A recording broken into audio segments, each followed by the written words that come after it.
free.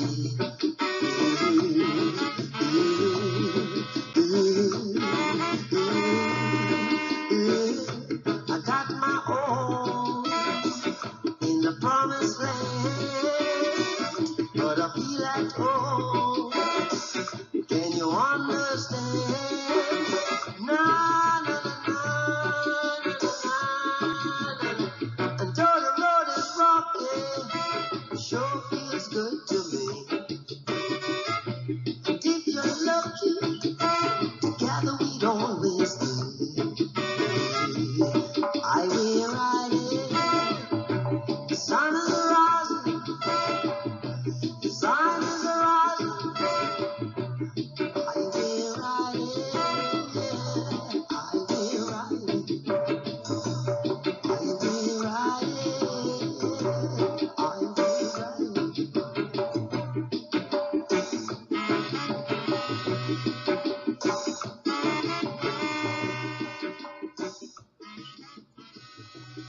Shalom, shalom.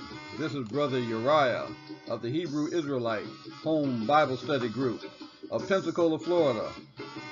Tonight, we will be bringing you part 1 of a very important lesson on the lineage of Adam down to Noah and his 3 sons, Shem, Ham, and Japheth. Part 1 entitled Japheth and his Descendants. Let us begin. What have we got to be? We like dancing, dance 'cause we are free.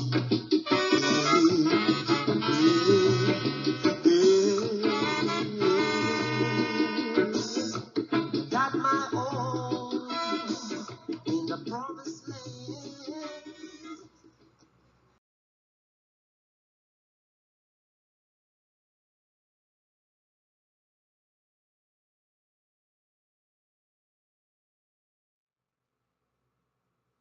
Let us begin this lesson with the reading of scriptures from the book of Ecclesiastes, chapter 12, verse 13. Let us hear the conclusion of the whole matter. Fear Yah and keep his commandments, for this is the whole duty of man. In this study, we're going to take a look at the descendants of Adam and Eve, or Kawa, as you will find out. Then we're going to address the Book of Enoch, where Enoch describes Noah as the first white child born to mankind, followed by the descendants of Japheth. Then Japheth and his descendants are called Gentiles, according to scriptures. Next, we're going to take a look at this question. If Noah was the first white child born, then were his children white, or were they dark-skinned, which we today call black? That will be followed by the next question. If Noah's children, Shem, Ham, and Japheth, were born dark-skinned, is it possible for one of these dark-skinned children or their descendants to have turned white?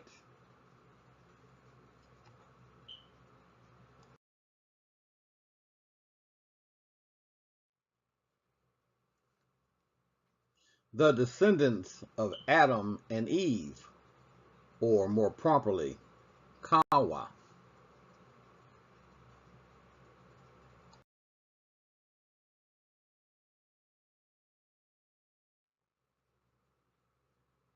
Now we're going to take a look at the genealogy, the descendants of Adam and Kawa, or Eve. And a little later on, we're going to show you why I say that her name was Kawa and not Eve. But what we see here on this chart is that Adam and Kawa, or Eve, had Cain and Abel. Well, we all know that Cain killed Abel. And most of us know that Adam and Eve had a third son by the name of Seth.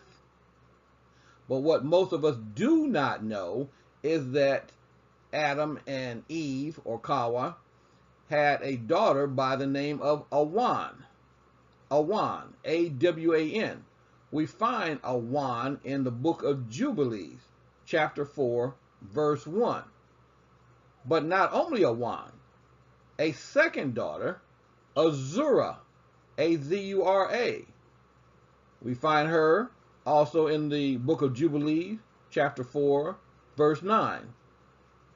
Then there is a third daughter, the name of whom I don't know of as yet.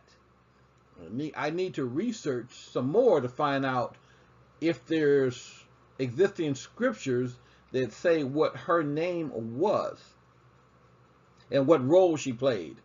But we find her in the book of Jasher, or more properly Yasher, in the book of, in the chapter 1, verse 12. Then there were 9 more sons by Adam and Eve, or Kawa. We find this in the book of Jubilees, chapter 4, verses 10 through 14. Now, going back, when we first had this lesson, a lot of controversy arose because people have for a very long time had been asking the question that if Cain killed Abel, as the Bible describes, but then it tells us that Cain took a wife. The question is, where did this woman come from? Well, the answer is in the scriptures. It has always been there in the scriptures. The wife that Cain took was his sister Awan. Yes, his sister Awan became his wife, and they had children together. We find this in the book of Jubilee, chapter 4, verse 1. Now we know where that woman came from. But common sense should tell us, where else were they going to come from? They had to have been the sisters. This is the beginning of time. There were no one else. Next we have the sister Azura. Azura became the wife of Seth, and they had children. And then we have the third daughter. And if she had children or not, I don't know yet. I have to dig deeper and find out, if I can, anything about this third sister by the whose name we do not know. Now, going back to Seth, because we know that Seth and Cain at one point were the two males that the Bible follows. They follow the lineage of Cain. They follow the lineage of Seth. But when we follow the lineage of Seth, we see that Seth fathered Enos. Enos' wife, or woman, in Hebrew, Isha, his woman, was Noam, N-O-A-M. They then parented Canaan. Canaan fathered Mahalalel. Mahalalel's wife was Dinah, which we find in the book of Jubilees, chapter 4, verse 15. They then parented Jared, which we read about in the time frame is in the Genesis chapter 6. His wife's name was Baraka. Baraka. I think it's absolutely fascinating to finally find out the names of these women who gave birth to these men, these boys who became men. To not have these women's name is atrocious, but they've always been there. But these Gentiles have been hiding this information. You know, they have an agenda that doesn't that is not our agenda. But the truth will out. Jared's wife was Baraka. Jared and Baraka parented Enos. Enos is the same man who wrote the Book of Enoch. Enoch wife was Edna. Enoch and Edna parented Methuselah. Methuselah's wife was Edna, but these were not the same Ednas. When you look at the scriptures, you'll see that they had different fathers, different mothers also. But they then parented Lamech. Now, when we get down to Lamech, things get quite interesting, which we will see a little later.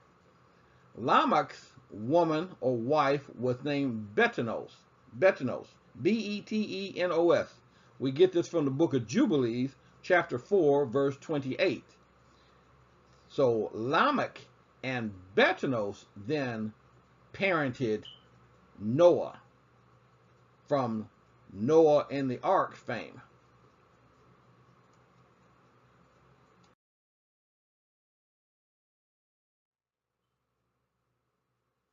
Now, as we saw in the previous slide, Enoch fathered Methuselah.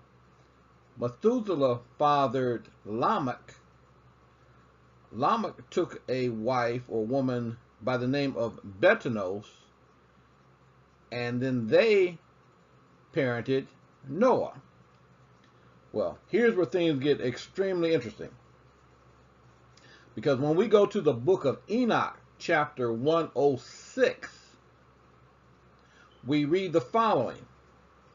Verse 1. And after some days, my son Methuselah took a wife for his son Lamech, and she became pregnant by him and bore a son.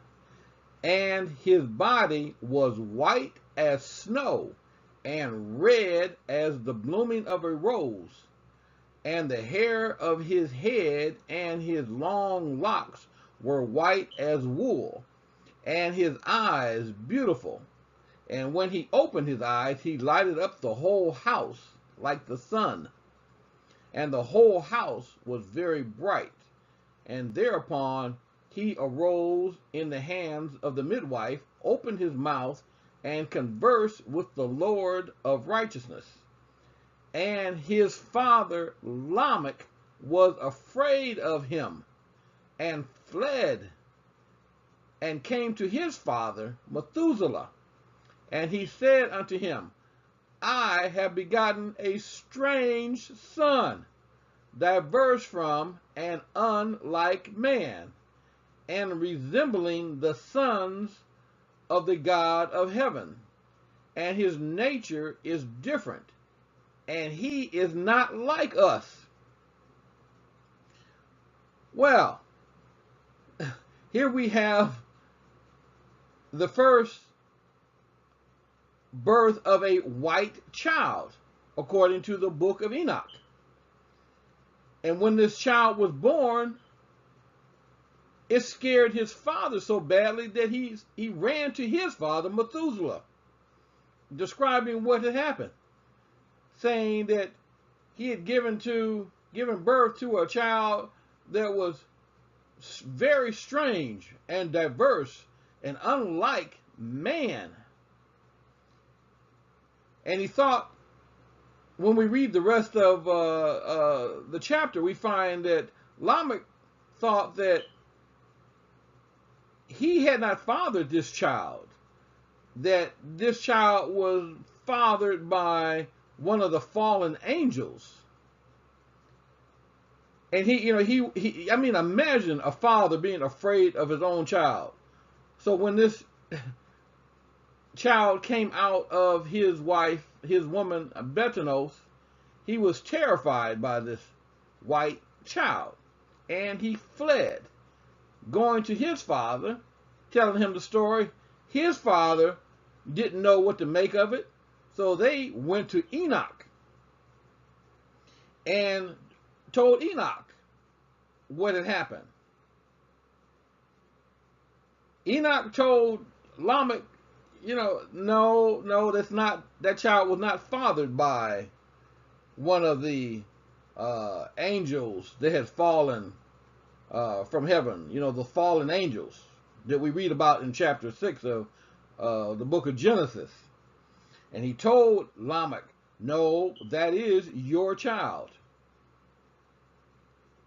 Now, imagine this. Follow along with this. Lamech was terrified by this child that is described as white and red as a rose. And he thought that the fallen angels had fathered this child.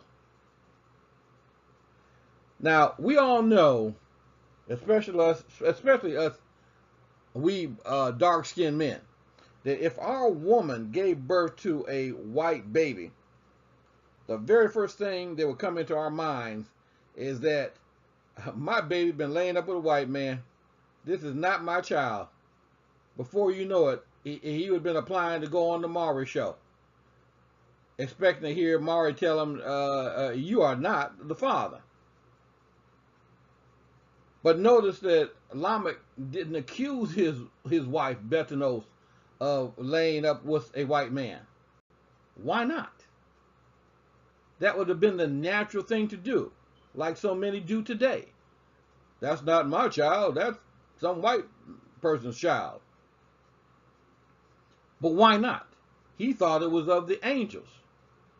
The only logical thing that makes sense to explain why he didn't think that his woman had been laying up with a white man is because there were no white men, as this story depicts. Noah was the first white child born, which then means that everybody prior to Noah were dark-skinned. Everybody, all the way back to Adam and Eve, or Kawa, had to have been dark-skinned.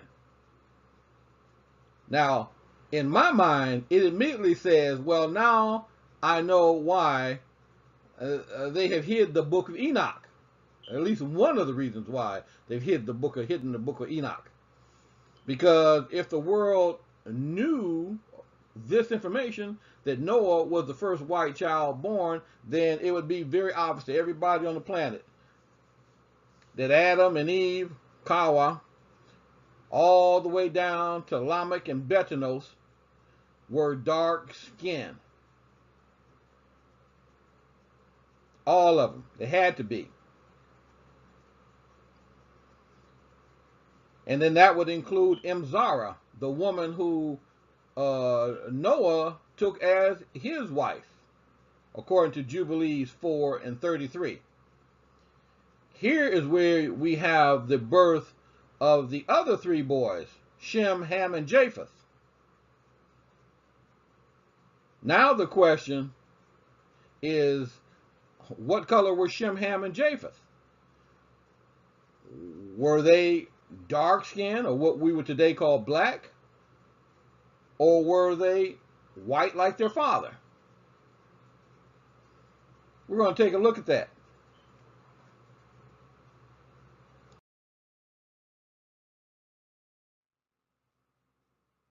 Now we have to address the question, if Shem, Ham, and Japheth were white like their father Noah, or dark like their mother Imzara. Well, one way we can answer this question for these three sons, Shem, Ham, and Japheth, is to turn to the Zondervan Compact Dictionary. When we look up the definition of Ham, we read the following. The youngest son of Noah, born probably about 96 years before the flood, and one of 8 persons to live through the flood. He became the progenitor of the dark races, not the Negroes, but the Egyptians, Ethiopians, Libyans, and Canaanites. Genesis 10, 6 through 20. His indecency, when his father lay drunken, brought a curse upon Canaan. The city Canaan is a city east of the Jordan. The descendants of the original Ham, Psalms 78, 51, 105 and 23, and 106, verses 22. In these passages, Ham is used as another name for Egypt, as representing Ham's principal descendants. Well, when we come back and take a look at what we just read, we've got to take note of something very important here. It says that he became the progenitor of the dark races, not the Negroes, but the Egyptians, dark-skinned people, the Ethiopians, dark-skinned people, the Libyans, dark-skinned people, and the Canaanites, dark-skinned people. All of these were dark-skinned people, descended from Ham, but not the Negroes. Why is it saying not the Negroes? Because the so-called Negro came from a different lineage. They did not come from Ham. What we'll find is that they are the descendants of Shem, not Japheth, not Ham, but Shem. So when it so importantly says, but not the Negroes, we have to understand that this word Negro comes from the Spanish and the Portuguese. Negros, meaning black or dark skin, dark complected. So here we have, even according to the Zondervan Compact Dictionary, the very clear implication that Ham was dark-skinned, and so was those who were called Negroes. We should know from our previous understanding, our previous studies, that Negroes was given to us again by the Spanish and the Portuguese when the Hebrew Israelites were in those lands long ago. This is material that has been just erased from history, for the most part. But these people lived there. They fled. They was part of the dispersion of the Hebrew Israelites. And this is where the transatlantic slave trade actually took place. But we'll cover that at another time. So here we have according to the Compact Bible Dictionary of Zondervan, that Shem and Ham were dark-skinned.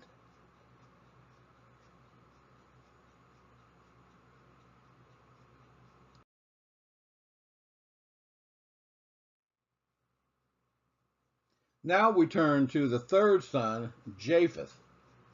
The question is, was Japheth white like his father Noah, or dark like his mother Imzara?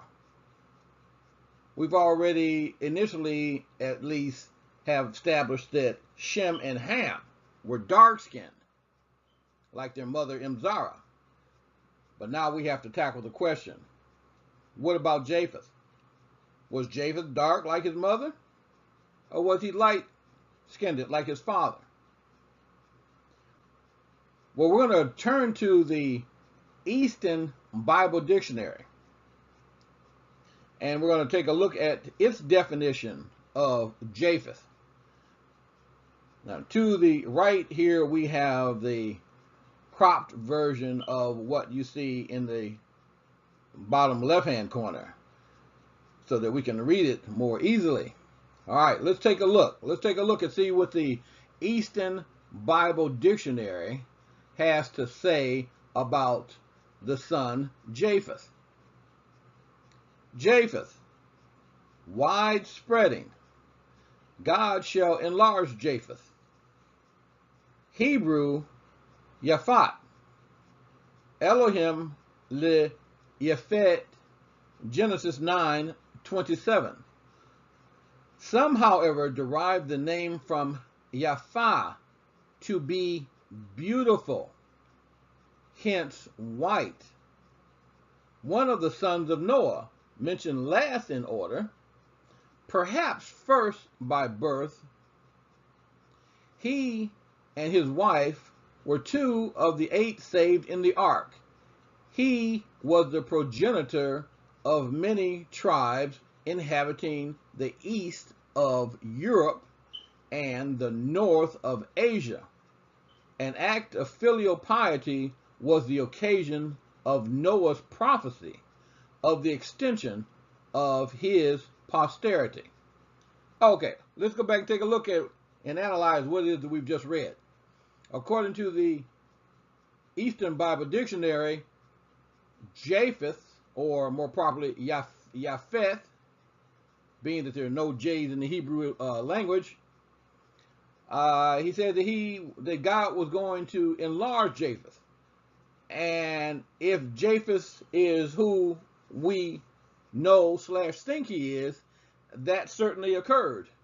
Because Japheth, having pretty much started out after he migrated over into the western part of Asia, which they now call Europe, which is actually southwest Asia. It's all part of the same continent. That Japheth, having started out there, has indeed enlarged his holdings, his possessions. He is now in control of North America, South America, Australia, quite a few of the South Sea Islands. So yes, Japheth has been enlarged. That is a indication that yeah, this is Japheth. Japheth, the person who the Eastern Bible Dictionary describes as being beautiful, hence white. So if we honestly take a look at the holdings of the white people today, we see that yeah, they've spread out all over everywhere. Everywhere you go during there, you're going to run into some. You're going to run into some white people somewhere, almost. All right, so here we have a clear indication that as far as these authorities are concerned, Japheth is the progenitor of the white races. As it says here, that Japheth and his many tribes came to inhabit the east of Europe and the north of Asia. So we can pretty much at this stage go forward with the understanding Japheth was white. But we can't conclude that he was white. We can only take this information to say that it is a strong indication. Yes, Japheth was white. Now, why do I say that it's a strong indication that Japheth was white? Well, because it is also possible that Japheth was born dark-skinned like his brothers. But over the course of time, he and his descendants, turned white. So now we have to, and at one point we're going to take a look in to see if that's possible. Do we have any evidence to show that dark-skinned people turn white? But we can't go without highlighting this definition by the Eastern Bible Dictionary, which says that Japheth, some believe that the name is derived from Yaphah, meaning to be beautiful, hence white. So if being white means being beautiful, then what are the rest of us?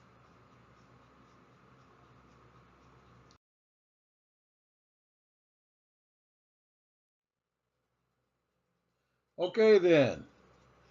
So now we have it from the Book of Enoch that Noah was born white and red as a rose. And from the Eastern Bible Dictionary, Japheth is described as being beautiful, hence white. So from this point on, I'm going to describe Noah, Japheth, and Japheth's descendants in red letters with white background so that we do not confuse them with others. Now let's take a look at the descendants of Japheth. If we turn to Genesis chapter 10 verses 1 through 5, we see the descendants of Japheth were Gomer, Magog, Madai, Tubal, Meshech, Tyrus, and Javan. If you look very closely at the end of verse 5, it describes Japheth and his descendants as the Gentiles. They are the Gentiles. They are the original Gentiles. They're not the only Gentiles, but they are the original Gentiles according to scriptures. Now later on, other groups will be added to that little merry basket of Gentiles. We'll be able to see that in 1 Esdras 8:69 through 70, and in the book of Jubilees, chapter 16, verses 15 through 18. We're not going to go into that, but I'm going to leave that to you to go in and do your investigation to verify that it is true. There are others who are of the other sons, Shem and Ham, who are both added to that happy little group of Gentiles, according to Father Yah. So let's take a deeper look into the descendants of Gomer and Magog, and Madai and Tubal and Meshech and Myras, Tyrus and Javan.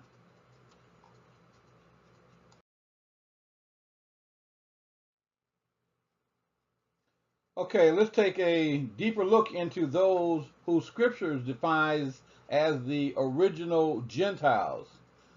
Let's take a look at the grandchildren of Japheth. Starting with Gomer, Gomer's children, or at least the boys, were Ashkenaz, Rephath, Togarmah, and the sons of Javan were Elisha, Tarshish, Kittim, and Deutenim. And then for Meshech, Magog, Tyrus, Madai, and Tubal, scripture does not record who their descendants were. But when we back up to Gomer, let's take a quick look at Gomer. We see that one of Gomer's children was Ashkenaz. Now, Ashkenaz is very important because Ashkenaz is the father of the Ashkenazi Jews. Those people who call themselves Ashkenazi Jews trace their lineage back here to Ashkenaz, the son of Gomer. It also happens that the Ashkenazi Jews of today comprise about 92% of the world's Jewish population. But that poses a problem, doesn't it? Because if they are the true Jews, the true Israelites, then how could they trace their lineage back to Ashkenaz? Ashkenaz is the son of Gomer. Gomer is the son of Japheth. The Hebrew Israelites were not descended from Japheth, were they? They were descended from Shem. So again, somebody's telling a lie, as usual. These Ashkenazi Jews, primarily those who are occupying the land of Israel today, are not who they say they are. And that would remind us of Revelations chapter 2 and 9 and Revelations chapter 3 and 9, wouldn't it? Those that say that they are Jews but are not. But that's a subject for another story. So here we see the children of Japheth, the sons, and then the grandsons of Japheth. And they comprise who Scripture describes as the Gentiles. Now, when we go to Genesis chapter 10, and look through the rest of chapter 10, it's going to cover the descendants of Ham and then the descendants of Shem. And neither of those two groups, Ham nor Shem, does the Scriptures describe as being Gentiles. Only the descendants of Japheth to begin with. But remember, later on, Scriptures tells us that there are others who are going to be added to that happy little basket of Gentiles. And they are all going to come from the descendants of Ham and the descendants of Shem. So that leaves the lineage of Abraham, Isaac, and Jacob, who are not Gentiles. And here you find the true, original, and only Hebrew Israelites of Holy Yah, his holy seed.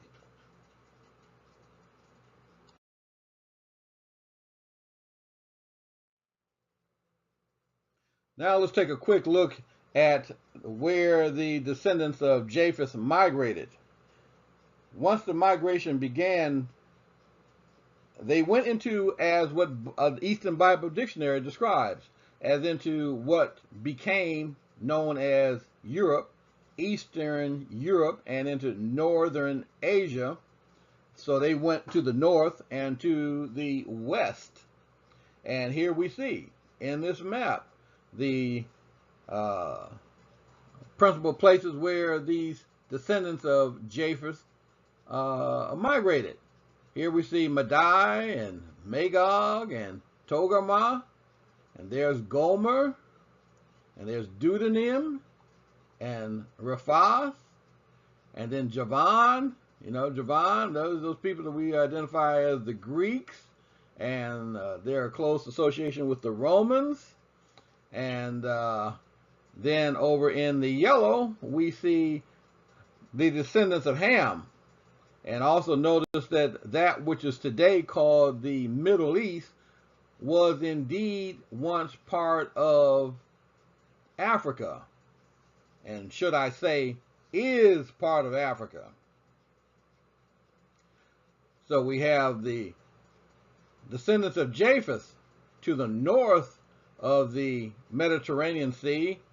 We have the descendants of Ham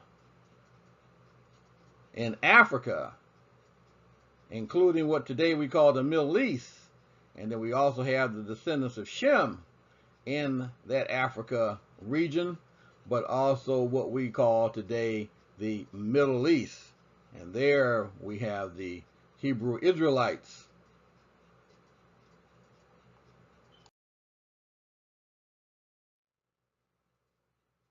In this slide, we see the same thing as the previous slide, but from a higher higher elevation.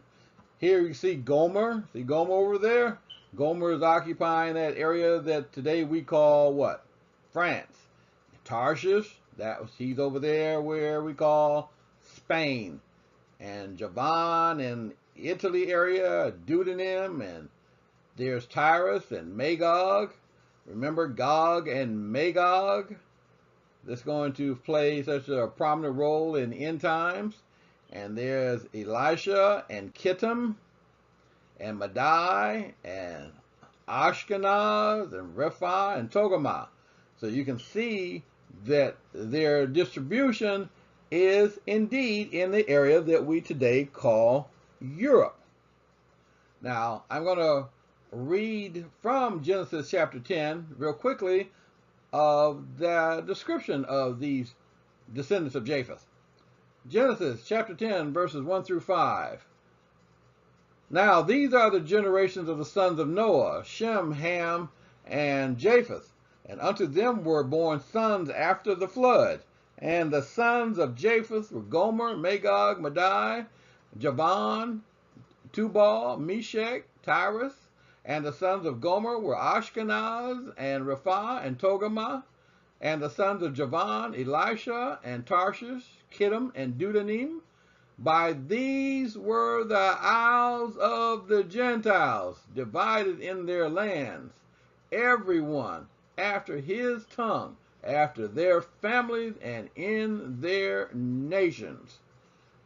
Note what it says in verse 5. By these descendants of Japheth, were the isles of the Gentiles divided in their lands. And below that we have that wonderful description from Easton Bible Dictionary describing Japheth. Widespreading, God shall enlarge Japheth. Some, however, derive the name from Yaphah, to be beautiful, hence white. Don't you just love it?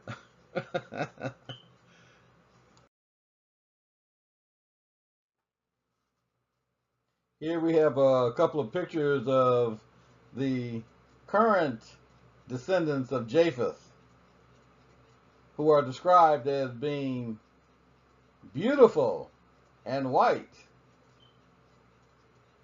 I mean, they're a happy little bunch of people. I mean, Gentiles, they look like they're happy. Children, bright-eyed, bushy-tailed. Everybody's smiling. You know, the descendants of Japheth. Look like they're doing all right.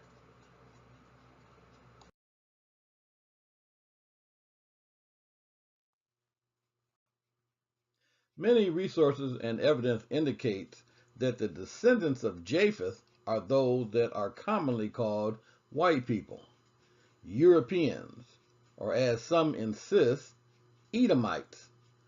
I personally do not ascribe to the belief that Edomites are the so-called white man, but that is another lesson for another day. Being that there are only 3 likely candidates to repopulate the earth after the flood, Shem, Ham, and Japheth, Japheth has been clearly identified as the father of the so-called white race. However, there are some that argue that Japheth himself was of dark complexion.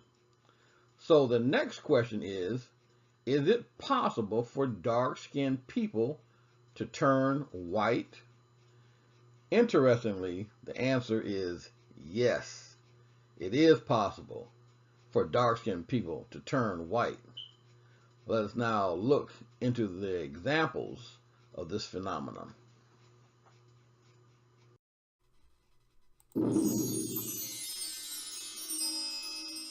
Hey y'all, welcome back to my channel. I am coming at you today because I want to talk about a recent diagnosis that I got for a skin condition. I noticed about late last summer, probably in August, that my skin was breaking out in this rash, and it was really primarily on my arms and a little bit on my chest, but mainly my arms. And what was happening is that I had these really, really light patches of skin. My first thoughts are, am I freaking turning white?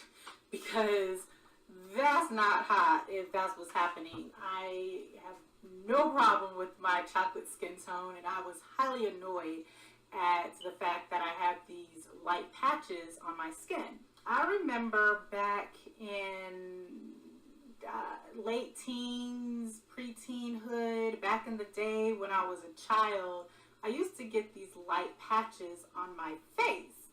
And both of my kids at certain points in their upbringing so far have had these exact same light patches on their face. And then I remember my mom once telling me that when she was a young adult and a young child, she would have these light patches of skin on her face. So when my kids started getting it, I did some research to find out what it is and how to treat it. I can't remember exactly what that name was, but it was very much treatable with just some hydrocortisone cream. It was almost like a variation of some type of eczema is what was happening on my face back when I was a child. I didn't do anything to treat it back then, but it just eventually went away on its own. So fast forward up to late this past summer, and the light spots were on my arm. So I'm thinking that it's the exact same thing that I had when I was a kid. And also remembering the research that I had done to treat the spots that were on my kids' faces, I went and bought myself some hydrocortisone cream to put on my arms and on my chest. And after a few weeks, nothing was happening. In fact, it seemed like it was spreading and getting worse. I'm thinking to myself, do I have some form of vitiligo? Because I don't know how I would be able to handle that. I don't consider myself to be very vain or conceited or into my looks and superficial like that. But when you're used to seeing yourself a certain way for your entire life, and then you have to kind of deal with, like, this is the new reality, there's going to be some type of mental and psychological, emotional challenges that you go through. So I set an appointment with my internist, and she's like, yeah, it looks like some form of, mild form of vitiligo. I can't see myself looking like Michael Jackson in the next 20 years. She referred me to a dermatologist, and I did more research on the internet about what this could possibly be, because I just was not accepting of the fact that I had vitiligo. I self-diagnosed myself before my dermatologist appointment that I have what is called Tenay versicolor. And so when I got into the dermatologist's office, I was like, I know exactly what I have. These are my symptoms. When she came in, she looked at it and she was like, yeah, that's what it looks like. And then she took a razor, like a clean straight razor, and scraped several of the spots and put it on a little slide and went and looked at it under a microscope. 5-10 minutes later, she came back in and it was confirmed that's exactly what I have. So she gave me a prescription for not hydrocortisone creams, because obviously this is not any type of eczema. So basically what she prescribed to me was econazole nitrate and some type of shampoo stuff. About the middle of September, I started treating my Tenay I don't even know how to say it, y'all. Tenay versicolor, or TV for short. I'm just going to call it TV. I started treating my TV with the prescription that my dermatologist gave me, and it's a 4-week, very disciplined and regimented treatment, and I finished it. And, you know, my biggest concern was not the fact that my skin was itching. It's the fact that I just want my chocolate bag. And while there has been some improvement, it's not where I want it to be, and I'm not really embarrassed by it, but I am a little bit self-conscious about it. What is it? It is basically a fungus that grows on your skin. And that sounds really disgusting, because it is. And nobody really knows how you get it. It happens, they say, due to extreme heat and weather conditions or sweating. And here's the thing that blows my mind is that TV is usually happening and diagnosed on people in their late teens and early 20s. If you've been watching my videos for any amount of time, you know that I am not in my late teens or early 20s. The other thing about TV is that the yeast that this fungus grows from, it naturally lives on everybody's skin. So why is it that some people get it and some people don't? Nobody knows. My TV is very concentrated and localized in just one area. The thing about TV also is that it mainly shows up in 3 areas: your chest, your trunk area, your back, or your arm. I feel like my melanin is starting to reproduce, and I don't know why it's taking so long. Like I said, I just want my chocolate back. What I understand based off of my research is that once you get it, you're very, very susceptible and prone to get it again. And when I get my chocolate back, y'all, I definitely don't want anything to compromise the fleekness of my melanin. So I'm Indian with white patches. I'm an African American with white patches. I am Hispanic with white patches.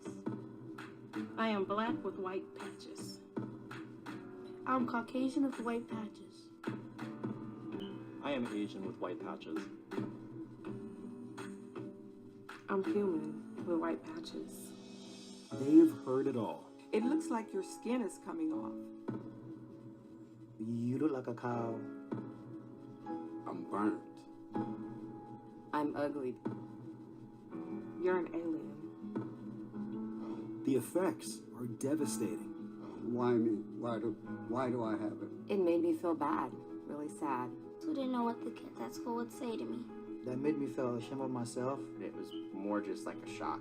I was doing good. Am I that bad? What they have is Vitiligo. Vitiligo. Vitiligo. Vitiligo. Vitiligo. We're twins and we have vitiligo. What is vitiligo? I have absolutely no idea. I have no idea. Not a clue. Did you know? Did you know? Did you know? Vitiligo is a disease of the skin where patients lose their color. The result is white spots that appear that are pretty prominent and easy to recognize by everyone who sees them. The reason why the white spots appear is because the immune system, whose job it is to protect you from infection and cancer, crawls into the skin, finds the pigment-making cells, and kills them. The result is that in that area, there's no more pigment, and what's left is a white spot. I always thought I'd be black, so to be told that I'm going to turn white one day, it really did something to me. If I showed them pictures of me when I was, and I always say when I was black. I don't know why. I just be like, oh, let me show you pictures of when I was black. Did you know anyone can get vitiligo? Adults, children, 25 to 35% of patients who have vitiligo are children. Being so young as a kid, there were times when I thought of taking my own life away because I didn't want to face, the kids. I didn't want to live my life like this every single day, feeling bad about myself, feeling ashamed of myself. It does affect nearly 1% of the population. So about 1 in 100 individuals outside walking the street have vitiligo. Looking at me, you wouldn't think that I have it so bad, but I've become expert at covering. I have to apply the makeup to my neck, all the areas. I've always had to use makeup to conceal the spots on my face and my hands. I started to notice more spots, and I decided to sort of take it into my own hands. There's so much widespread misinformation on the internet. We believe around 70 million people in the world's population have vitiligo. We have millions of patients worldwide that are affected, and some are behind closed doors. We need to open the doors, not just to the patients here, but around the world. It does not have any barriers when it comes to race, ethnicity, or gender. Did you know? Vitiligo is not a black disease. It's simply more visible in darker racial ethnic groups. The overwhelming majority of the patients that I see are Caucasian, 80%. She questions why her. Why does it happen to me? Why do I have it? What's wrong with me? Why am I different? Did you know genetics plays an important role in the risk of developing vitiligo? 10 to 20% can have a family history of vitiligo. The rest will develop it spontaneously if they have an underlying predisposition to it. When people see me and see my hands, at first it might frighten them or they might be taken aback. Vitiligo is not a cosmetic skin condition. Typical cosmetic conditions are hair loss that we all experience as we age, the formation of wrinkles, chronic sun exposure, dark spots. If you have a pimple, it goes away. Vitiligo does not go away. White spots keep appearing. So day to day, month to month, year to year, your appearance keeps changing. You don't want to change. You want to be yourself, and you're not yourself when you look into the mirror. When you're changing every month, every week. I have no control over my emotions for it. And it's going to do what it does. And it's a very sensitive subject. I had the experience one time when I had a relationship and the person saw my patches, white patches in my skin, and then she looked at it and went, "Is that contagious?" Vitiligo is not contagious. It's like other autoimmune diseases like thyroid disease, juvenile diabetes, lupus, in which you cannot pass it to another person. So there's nothing wrong with touching our hands. There's nothing wrong with being around us. We are just normal people who's going through a skin condition that changes our pigmentation. Vitiligo is a white patch that affects the soul. It was hard for me to look in the mirror. I would cry. I would feel really bad about myself. It is so life-altering. It is so psychologically devastating. The days where I have to sit and hear about people who commit suicide because they were not as strong as the people who have to live with it every day. They just couldn't take it. That's hurtful. It's hurtful to know that people who are like me couldn't accept this task of being different. Vitiligo can have effects not just on the individual who has it, but on the entire family.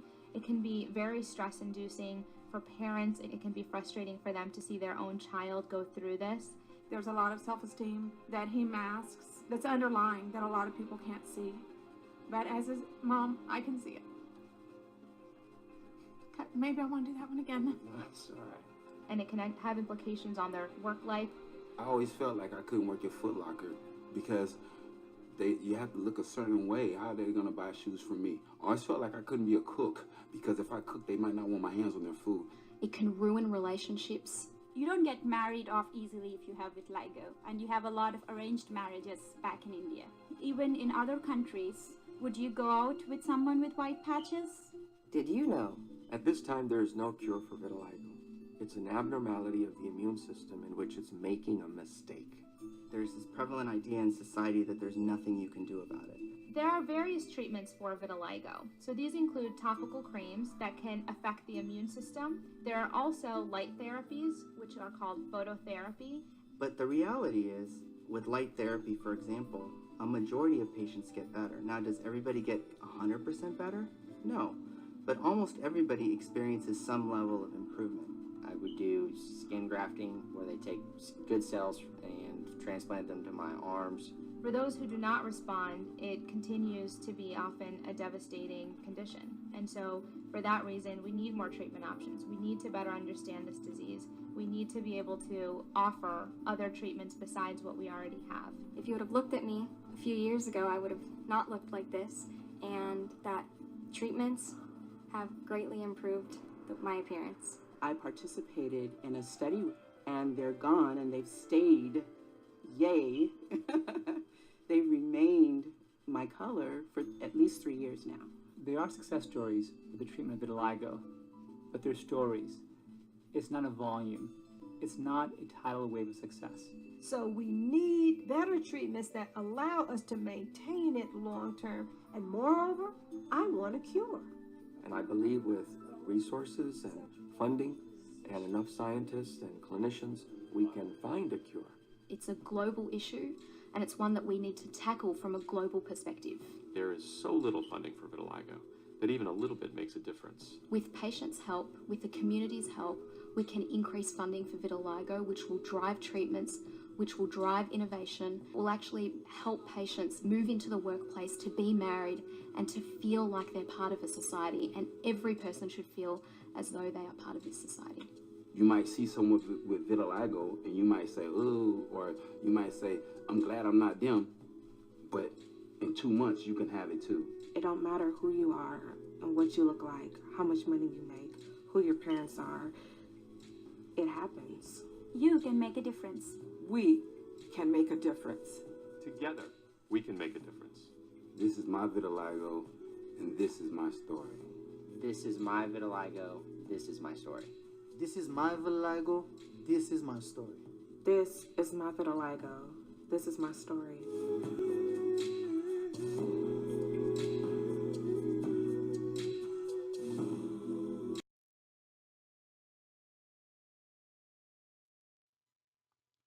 So here is the conclusion of our study. Noah is the first white child born to mankind. All of humanity, from Adam and Kawa, Eve, to the parents of Noah, are dark-skinned. Ham is dark-skinned, or black. Shem is dark-skinned, or black. Japheth may have been black, but turned white, or was born white, hence beautiful. The descendants of Japheth came to occupy what is known today as Europe. Yes, black people today are known to turn white.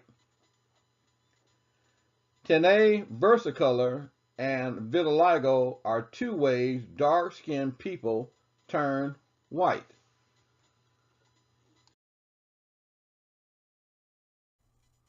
Before we go too far, I promised you that I would show you that the woman of Adam's name was Kawa, not Eve. Here we're in QBible.com, the Hebrew Old Testament transliteration of the holy name KJV. We are in the book of Bereshit, the Hebrew name for Genesis. We're in chapter 3, and we're going to go down to verse 17. And I'm going to first set the stage for you of how this is laid out. There are 3 columns. On the left-hand side is the source from which the material is taken. This is in Hebrew, or more properly, Yiddish brew. And it is known as modern Hebrew. You can see the vowel markings here. So this is not the original, but this is the source from which almost all of your Bibles are taken. All of them are taken from this Masoretic text. The center column is to assist you in the pronunciation of the source. This is the transliteration. And on the right-hand side, you have the translation, which is to tell you what the meaning of the source is. So let's begin with verse 17 in chapter 3.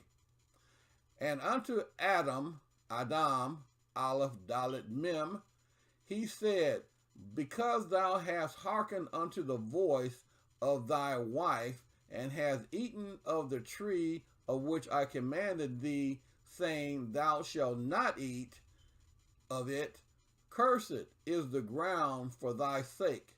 In sorrow shalt thou eat of it all the days of thy life.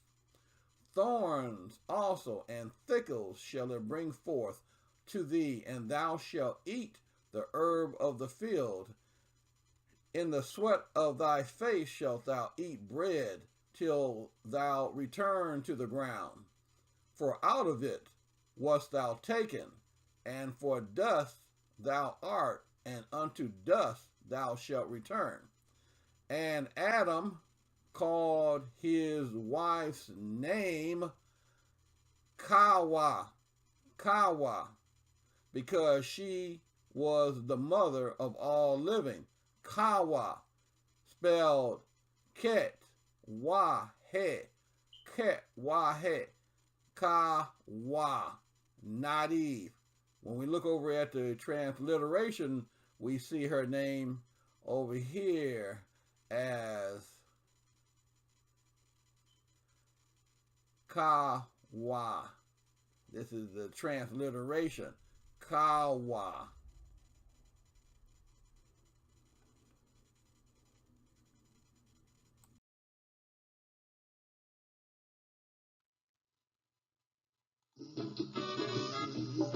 So, I hope you've enjoyed tonight's lesson on Japheth, son of Noah. If you did, give us a thumbs up and please subscribe.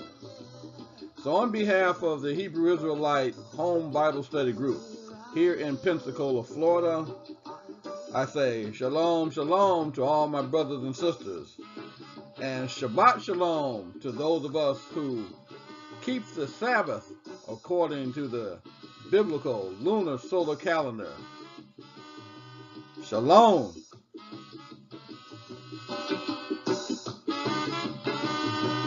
Rainbow country, rainbow country, rainbow country, rainbow country. Hey, Mr. Music, sure sound good to me. I can't refuse it. What have you got to be?